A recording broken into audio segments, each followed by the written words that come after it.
If you could please begin by telling me why are today's meetings so important for the energy industry and the achievements and next steps in successful operation and development of the Southern Gas Corridor? When we started this project, there have been a lot of different ideas how it will succeed. There have been optimists and pessimists, and also those who thought that we will not be able to implement it. But we were committed, and we knew that it is possible to do it, but we needed a broad international cooperation. So we started to build this partnership between countries, between companies, inviting leading international financial institutions to support us with their financing.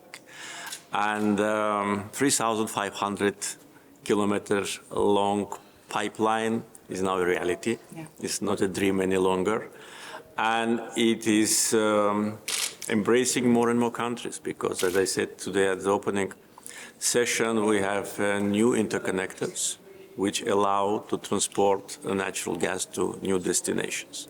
And really it's changing completely the geography of energy supplies, issues related to energy security. And when you see good results of the initiative which you launched 10 years ago, of course you always must feel happy.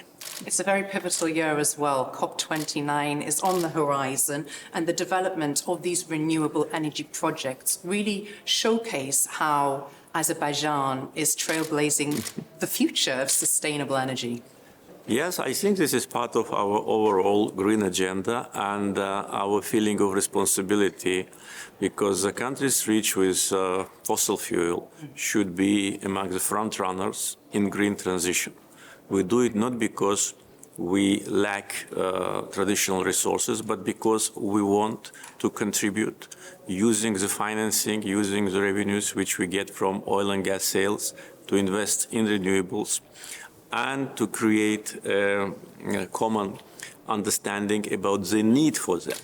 We see it here in Baku every year.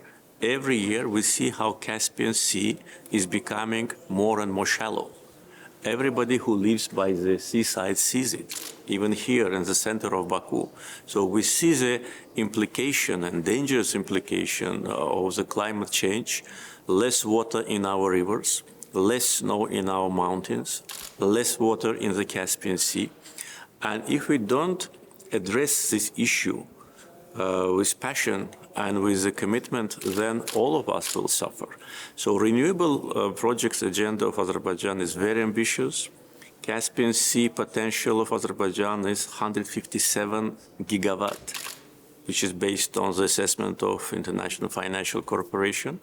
And we already started this important journey, and we plan to use renewables maybe in 10 years' time at a maximum degree and reduce the consumption of natural gas domestically. I liked in your speech inside, and you said the countries who have oil and gas shall not be blamed. When we talk about fossil fuels, it's not their fault, but they should be judged on basically, you said they should be judged on how they address environmental protection and green transitions. That you truly believe this, yes? Yes, of course. And this is how we need to change a little bit the narrative about that. Because being a country with fossil fuel, of course, it's not our fault. It's our, I think, achievement that we managed to avoid a so-called oil curse that many countries with oil and gas reserves have faced.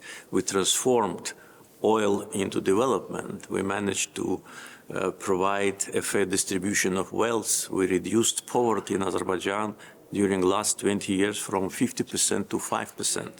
And all what you see here in Baku is an absolutely new development of infrastructure and improvement of living conditions of the people. So the narrative now, unfortunately, is that fossil fuel is something which is dangerous, which is bad, and the countries which have these resources must be blamed for that. My message was, judge us, but what we do, how we treat it, how we use the revenues in order to address the needs of the people and to stimulate the green agenda. I hope my message will be heard. Mr. President, Your Excellency, thank you so much for your time.